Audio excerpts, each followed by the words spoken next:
James Whitey Bulger. The name itself conjures images of back alleys, hushed whispers, and a reign of terror that gripped Boston for decades. He was more than just a gangster. He was a legend woven into the very fabric of South Boston, a phantom haunting its streets and its collective memory. For decades, Whitey Bulger ruled with an iron fist, his power built on fear and intimidation. He built a vast criminal empire, amassing wealth and influence, all while carefully projecting the image of a local hero, a benefactor to the community he secretly controlled.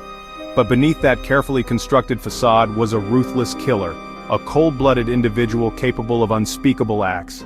His ambition was matched only by his brutality, a potent combination that allowed him to rise to the top of Boston's underworld.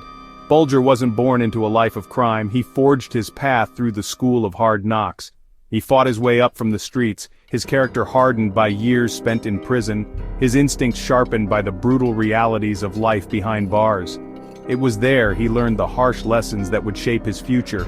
He saw opportunity amidst the chaos of Boston's underbelly, a city rife with corruption and simmering tensions. He seized that opportunity, ruthlessly turning the Winter Hill Gang into the city's dominant criminal force, a position they would maintain for years to come. Anyone who dared to cross him, anyone who posed a threat to his power, simply vanished without a trace.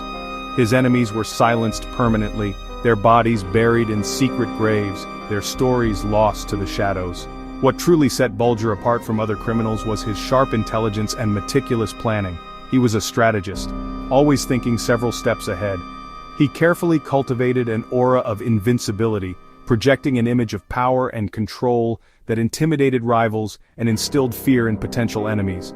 He was always one step ahead, anticipating the moves of both his rivals and law enforcement, skillfully evading capture for decades. He adhered to a strict code of conduct. He never drank alcohol, never used drugs, and maintained himself in peak physical condition, a testament to his unwavering discipline. This unwavering discipline, combined with his ruthless nature, made him a formidable predator. He was always alert, always watchful, always dangerous, a constant threat lurking in the shadows. In South Boston, he was a paradox, both a mythologized figure and a terrifying menace, a man simultaneously feared and, in some circles, even respected. He was a ghost, an elusive figure that haunted the city's underbelly, a specter that law enforcement could never quite catch, a legend that continues to fascinate and disturb to this day. Whitey Bulger's iron grip on South Boston was tightening. His reign was secured, not through brute force alone, but by a corrupt pact, a clandestine agreement, with the very institution sworn to uphold the law, the FBI. This unholy alliance would become the bedrock of his power. The year was 1975, and a pivotal figure entered the scene. Agent John Connolly, a fellow son of Southie, who saw an opportunity, or perhaps a dangerous shortcut. He recruited Bulger as an informant, not with the intention of bringing him to justice, but to strategically use him as a weapon against their primary target, the Italian Mafia, who were then a dominant force in organized crime. This devil's bargain, in effect, gave Bulger a license to commit crime, a free pass to operate outside the bounds of the law.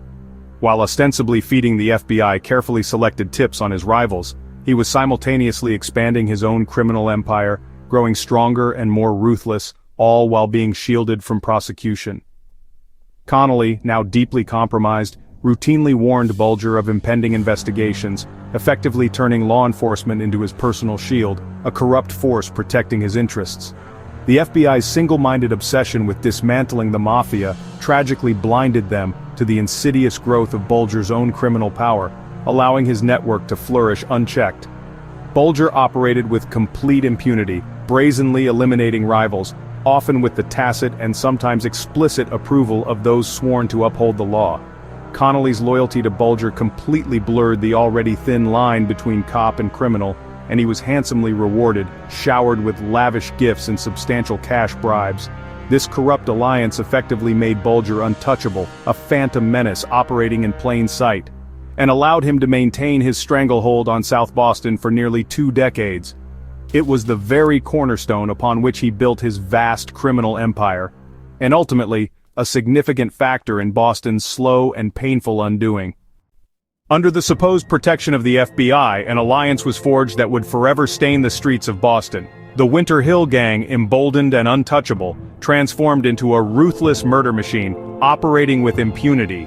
Bulger's crew, fueled by this unholy partnership, was chillingly linked to at least 19 murders, a number that likely only scratches the surface of their brutality.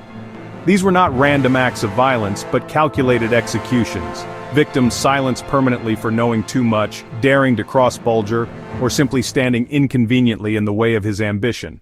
The FBI didn't just passively ignore Bulger's escalating crimes, turning a blind eye to the carnage. They actively and deliberately helped him, becoming complicit in his reign of terror.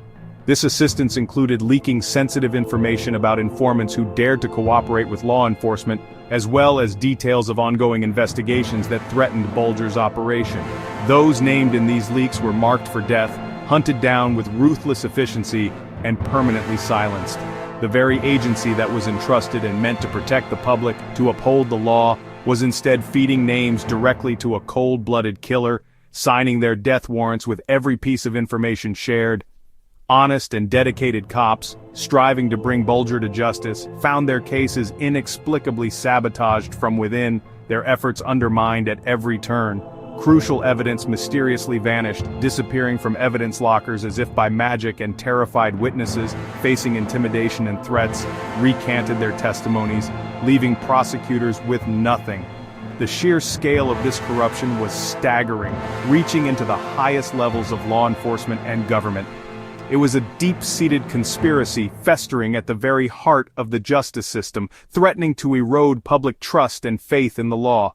Boston was haunted by a ghost, a specter of violence and corruption, shielded and protected by the very people who were sworn to stop him, creating a climate of fear and impunity. For years, Bulger seemed invincible, but corruption can't last forever. A new generation of investigators, untainted by old loyalties, began to unravel the web. They built a racketeering case, bypassing the compromised FBI office. Evidence of murder and extortion mounted, and the net tightened. In 1994, as indictments loomed, Connolly tipped Bulger off one last time. Bulger vanished overnight, leaving his empire in chaos behind. The fallout was catastrophic for the FBI. Flemmy, Bulger's partner, was arrested and exposed the sordid alliance. Connolly was convicted, and the Bureau's reputation was shattered. The ghost of South Boston became America's most wanted fugitive. The manhunt for Bulger lasted 16 years, spanning continents. He and Catherine Gregg hid in plain sight, living quietly in Santa Monica. The breakthrough came from a simple TV ad targeting Gregg's habits.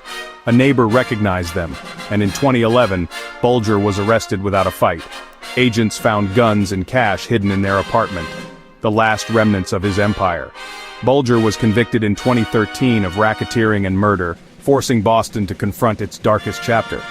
His story is a chilling lesson in the corruption of power and justice. Sometimes the real monsters are the ones we create. Whitey Bulger's legacy remains a permanent cautionary tale.